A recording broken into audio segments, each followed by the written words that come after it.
Hey guys, Vol here. We're going to take a look at a game between YuJing and Nomads. It's going to be on supplies, ITS 9.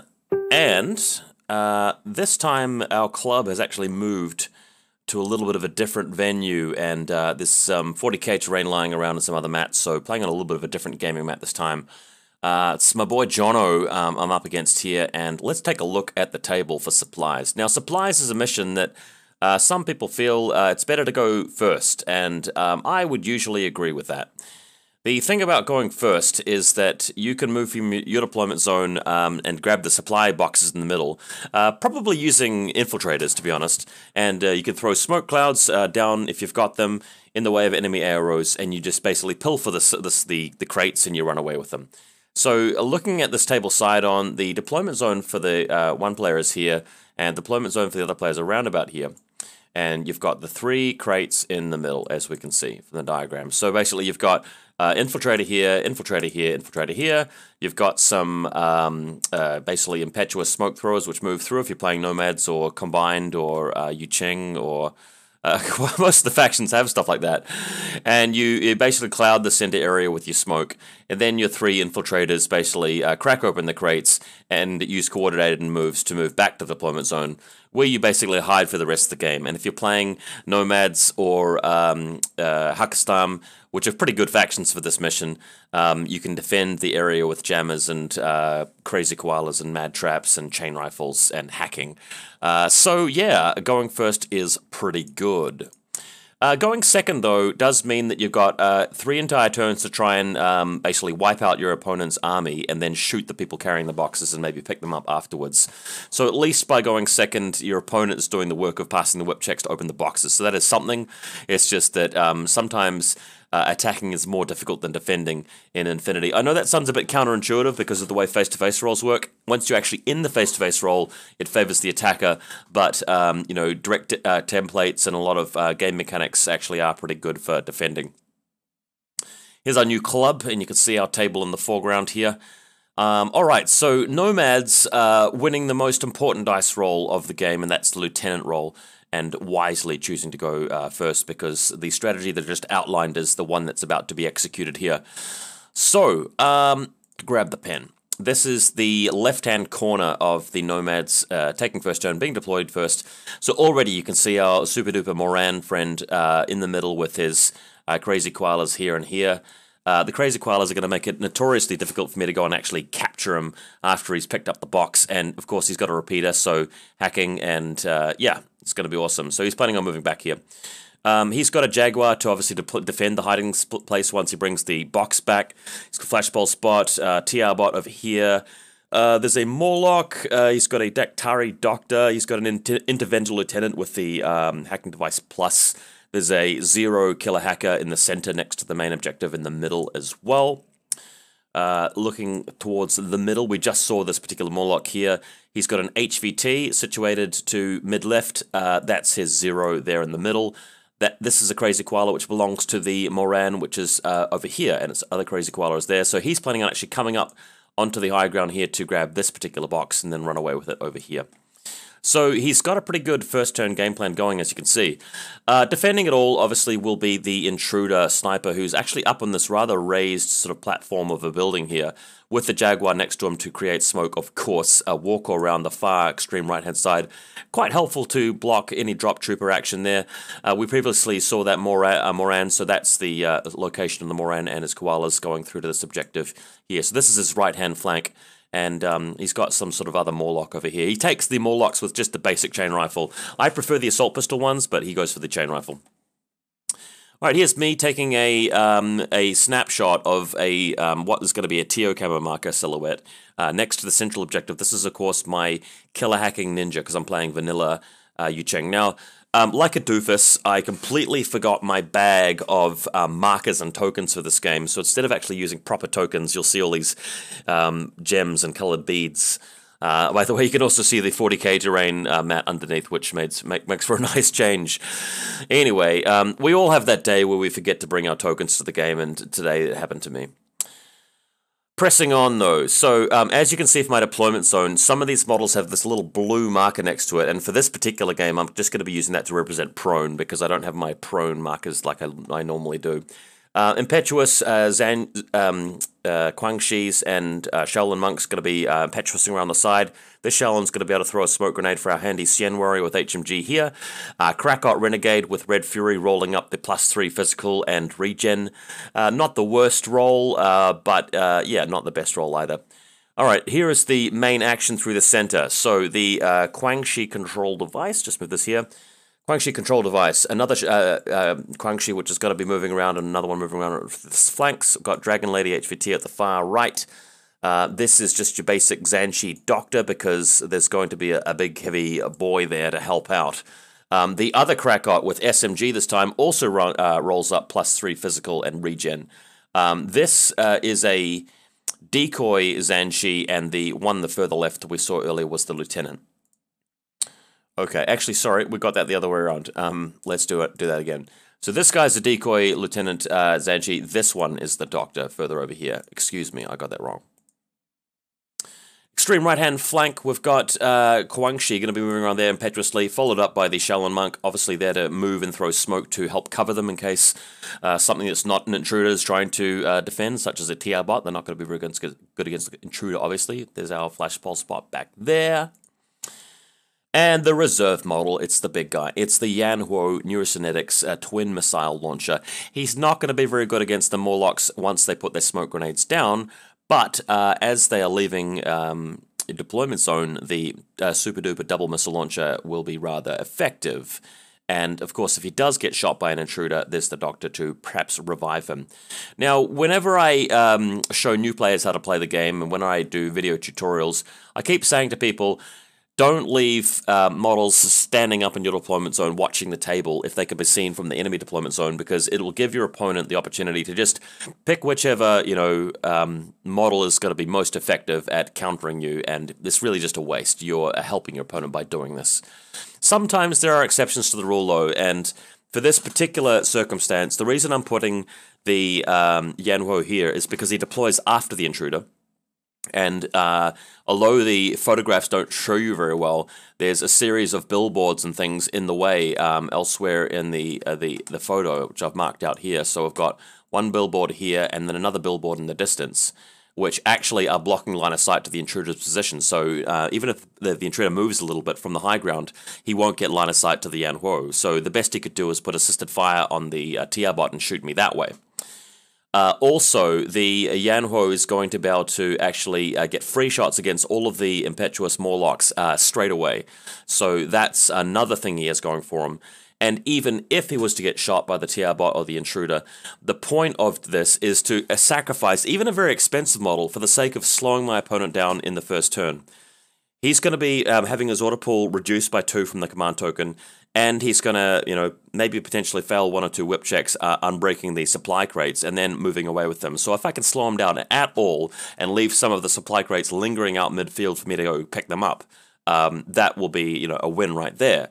You have to try something, because if you can't find a way of slowing them down first turn, then all of the supply crates are over their side of the table for the rest of the game, and you've almost basically lost there if they can defend well enough. So here's another beautiful picture of him front on. Love this model. Okay, so my opponent deploying his reserve trooper, as you can see, it's a Kryza Borzak, but he is not using it as a Kryza Borzak. It's actually going to be representing a Taskmaster with Red Fury and 2 Crazy Koalas, which are pictured here. Alright, very first action of the game is an impetuous move from this Morlock, and we can see Big Daddy Yanhuo in the distance, packing his double MSLs. Pew! Pew! Morlock is exploded.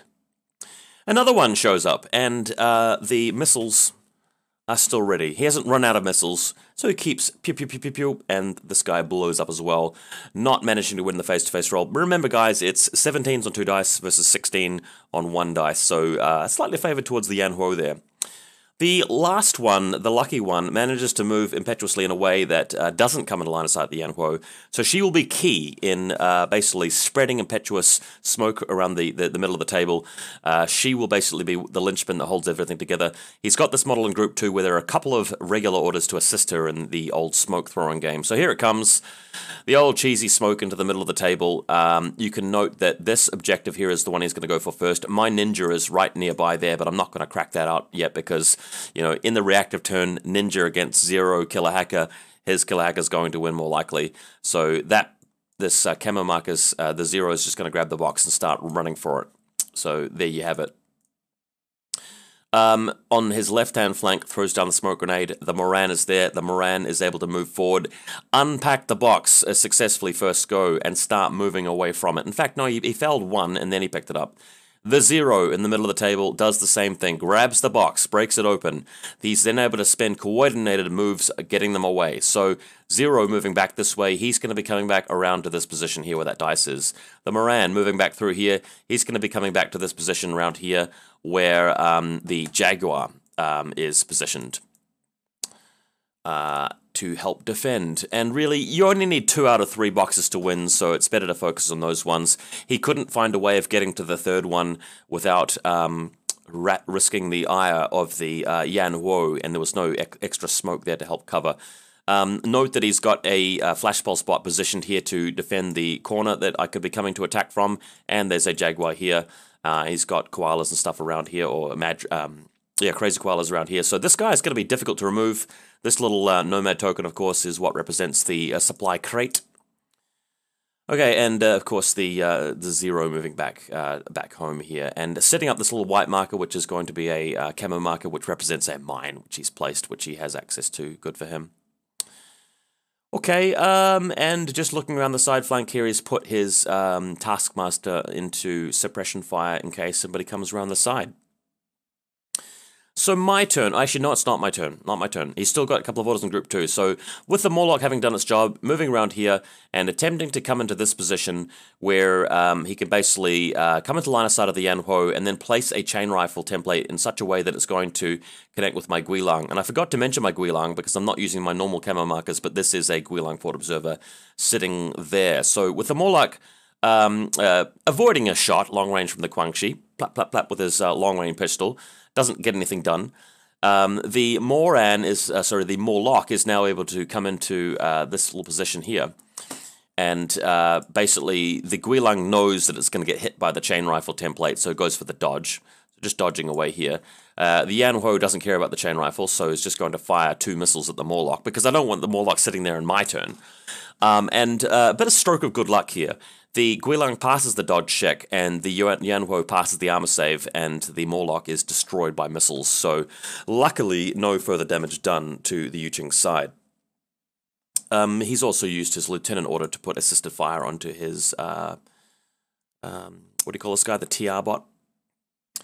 Okay, so on me, the Guangxi now going impetuous and moving around towards his side of the table. He does have an intruder, which has stood up on this building here and is prone. That's his position right now. Now, my opponent here, intelligent enough to not crack him out of mark state yet and shoot at the Guangxi. He can see that I've got a Cien Warrior with HMG ready to go to take him out. So he doesn't just use him just yet. Elsewhere, you can see the Guangxi just swarming forward. They're heading all through up here, along with the Shaolin Monk, and we're going to get some coordinated orders to help move into cover later on. No impetuous from the Krakot, though, except for this guy. Now, this Krakot, the Red Fury moving up, and he's planning on going around here to go after his Taskmaster. Now, my opponent decides at this point to crack out the Intruder. There is an argument that could be made for not using the Intruder at all at this point, letting me expend a few more orders and then attacking, just so he can stunt my overall run for the turn. If he kills me now, I've got the rest of the orders left to spend on something else, whereas if he lets me go for a bit, then kills me, then I've got fewer orders to spend on one of my other guys. But if he lets me continue far enough, I might get the Red Fury into range, so he wants to shoot me before that happens. So Intruder reveals I'm sacrificing the Red Fury guy who dies, but I'm feeling, just given the position I'm in, it'll actually be worth it in the end, and I'll explain why. Xian Warrior moves around and is now able to engage the intruder, and luckily for me, does manage to destroy him on the second attempt. Initially, I didn't come into the favorable range band, but after that, I think I managed to come in range a bit more closely and took him out. Because he had a helper bot from the Daktari nearby, I had to shoot him again to remove the corpse, because the last thing you want is the intruder coming back later in the game. That would just be not good. So we've got a Xian Warrior with HMG who's able to move around to this position later on. He's got a Shaolin nearby who's going to be able to help with smoke, and the plan is to actually fire long range over here and shoot his TR bot and pick up his Taskmaster here and really just weaken him until we can get to a point where he's got barely anything left. In my final third turn, I can go after the objectives and at least snag one of them. I should be able to move the Guilong further over here and grab my own supply crate, by the way. So one win condition for me is to let him keep one, kill the other one, and take my own one, and get my classified while he doesn't get his classified. So that'll be a minor win. Or alternatively, just get my own one and shoot both of his troopers who are holding objectives by the end of the game, preferably in the last turn.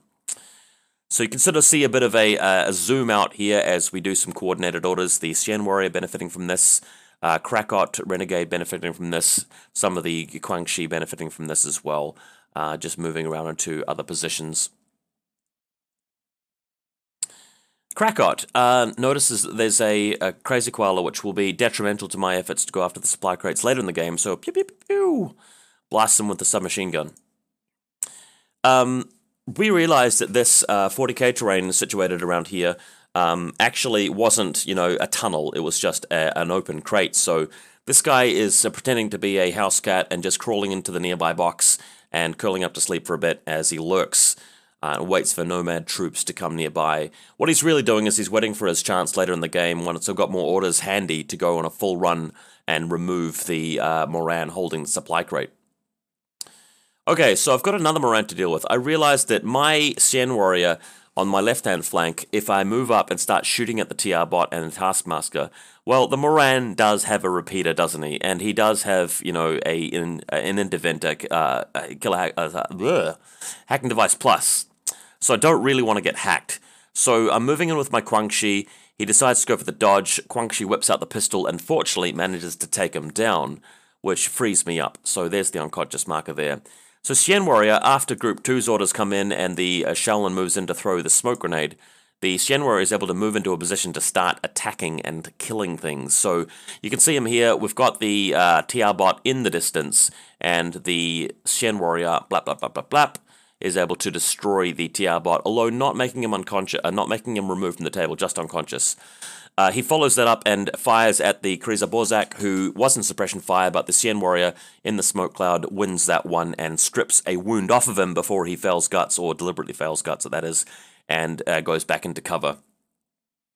Elsewhere, I'm spending the rest of my turn, this first game round, just getting these guys into a position of total cover and the Shaolin Monk. The plan is going to be to move around here and go around the other side to go for the supply box, which is here, behind the building with the Moran. And you can see my Krakot, which we pointed out earlier, also going to be going after the juicy target holding the supply crate on that side. We interrupt this bat rip to go to one of the other tables being played nearby using my own terrain, actually. This is my home terrain. And one of our friends from Hamilton came up, and she's got a really good-looking Bakunin army, so I just wanted to show you a couple of pics. A bit blurry, this one, but check out the paint job on these remotes. Looking really cool. Thumbs up to that. And this is the other Nomad player from Hamilton, also with Nomads, also with a really good paint job. I played him the other week. You might have seen my bat rep between the Chironted and the Green Nomads for acquisition. Check that bat rep out if you haven't already. It's a good one. Okay, so my opponent here, what he's doing is he's got a second turn going, and he's moving the helper bot down from the building and towards the dead Moran, which got picked off by the Guangxi. The point of this is that if he revives the Moran, he's going to be able to go for a hacking.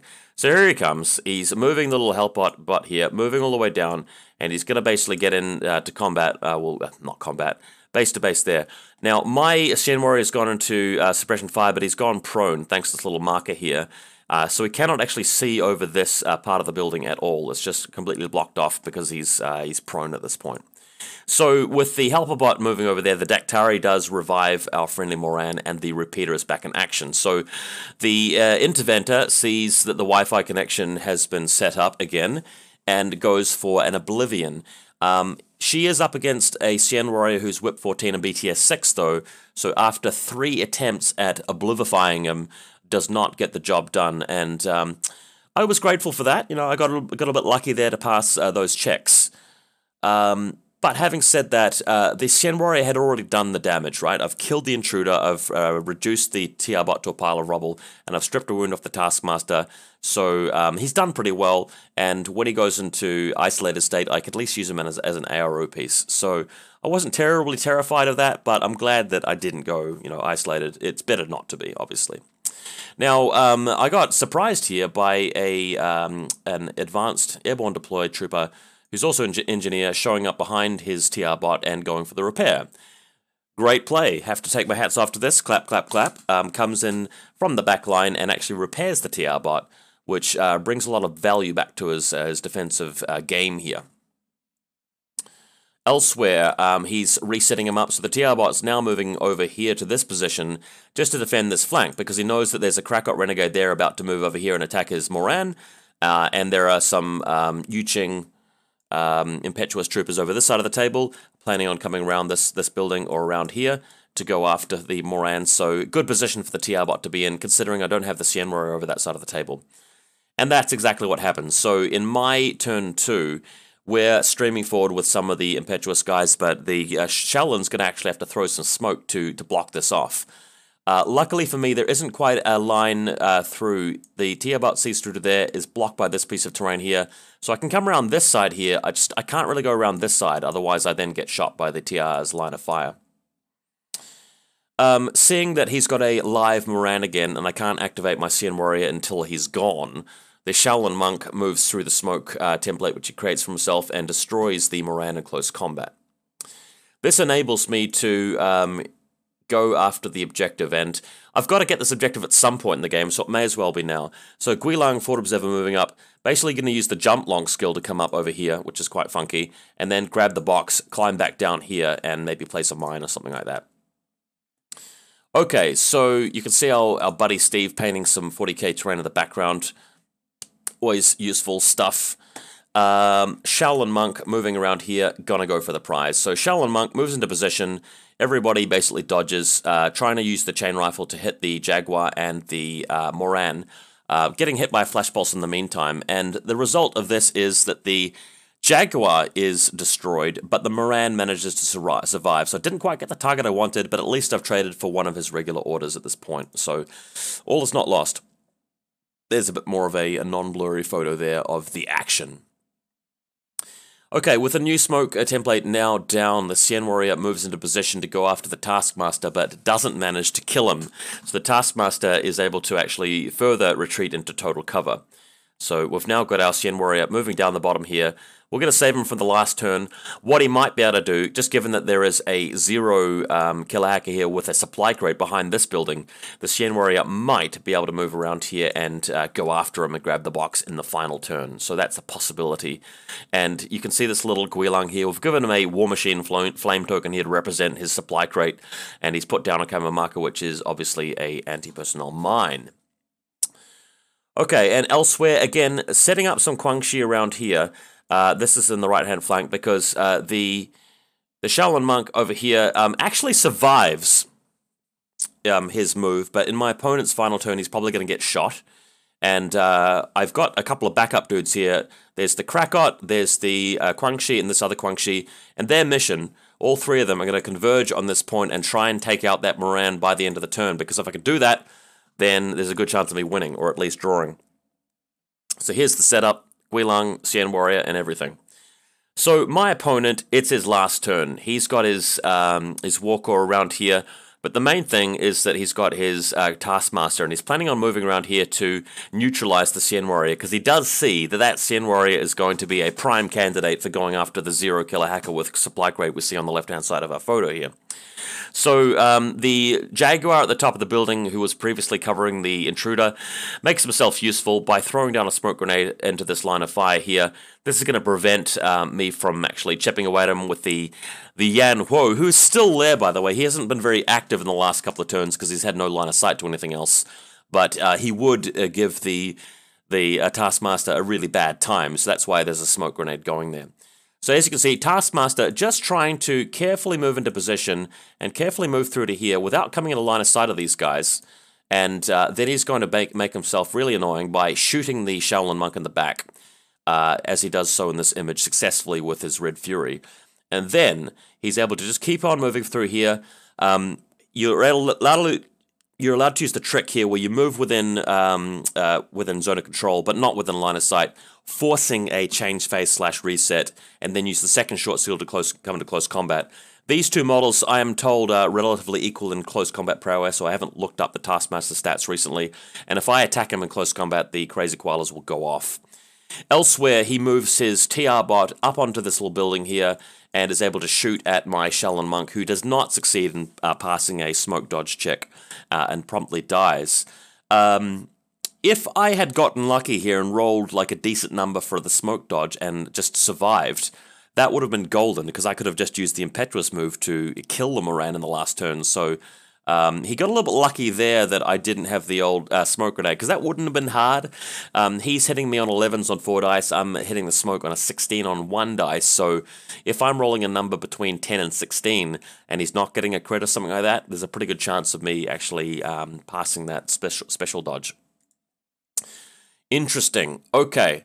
Elsewhere, he's put down, he's moving out with his little Wildcat, or whatever you call this guy, Tomcat engineer, moving through the middle of the table.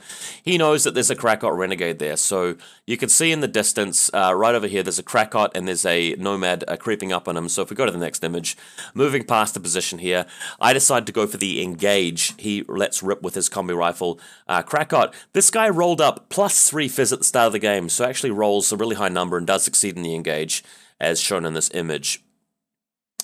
And Daktari moving around to try and shoot into close combat with the combi rifle, because he's just doing everything he can to remove the pieces that I would use for the assassination run, so to speak, on the Moran, but doesn't actually kill me. All of the shots actually whiffing here, rolling 16, 20, and 15. Okay, so my final turn here, the Guangxi moving impetuously towards the position of the Moran to try and kill him. The Krakot using impetuous into close combat and destroying the close combat assailant with his chest mine. The TR bot shooting into the close combat as this happens and whiffing all of the shots. So Krakot is alive. Krakot now moves towards the TR bot to try and remove him, sprays at him with the SMG, but doesn't get any work done there. The TR bot and the Daktari just stop him in his tracks, and he is dead. Alright, we're making a play at it. The Guangxi moves around, and I'm moving into a position where if he does exactly 1 wound somehow, I can explode, but he shoots at me with the TR bot, which has assisted fire for shock ammunition, so that plan's not going to work. The Moran goes for a dodge, the Guangxi whips out the pistol and tries to take him down, but unfortunately doesn't manage to kill him. So this supply crate is basically up and running. The best I can hope for is a draw, unless I can somehow pick up the other supply crate.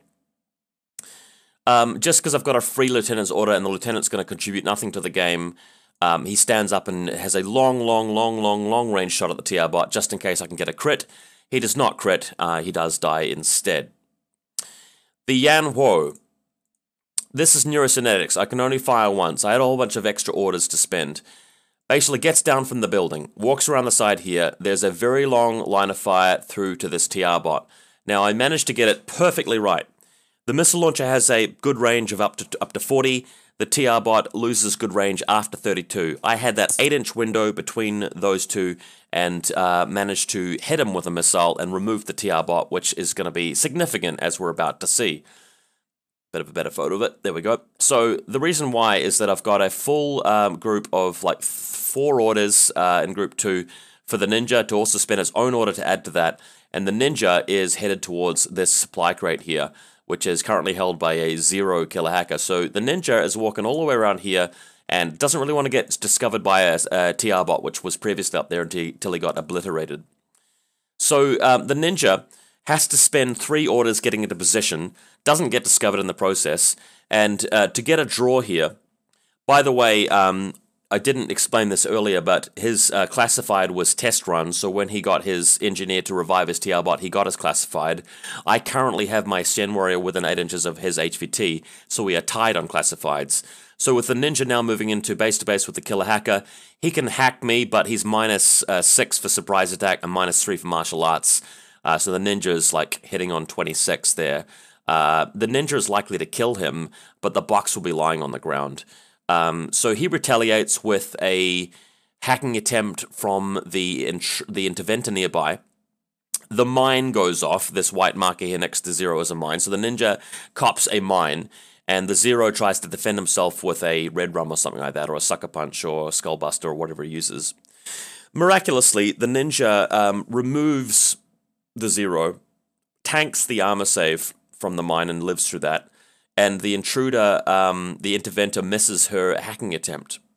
So the ninja has completed his little mission. The game is now a draw, but the ninja's still there and I have 1 more order.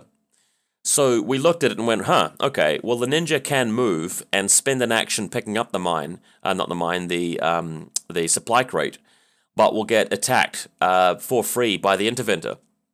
So the interventor has a free hacking attempt. I think there's a repeater nearby or something like that, or maybe she was in range. But whiffs her attack again, which was crazy.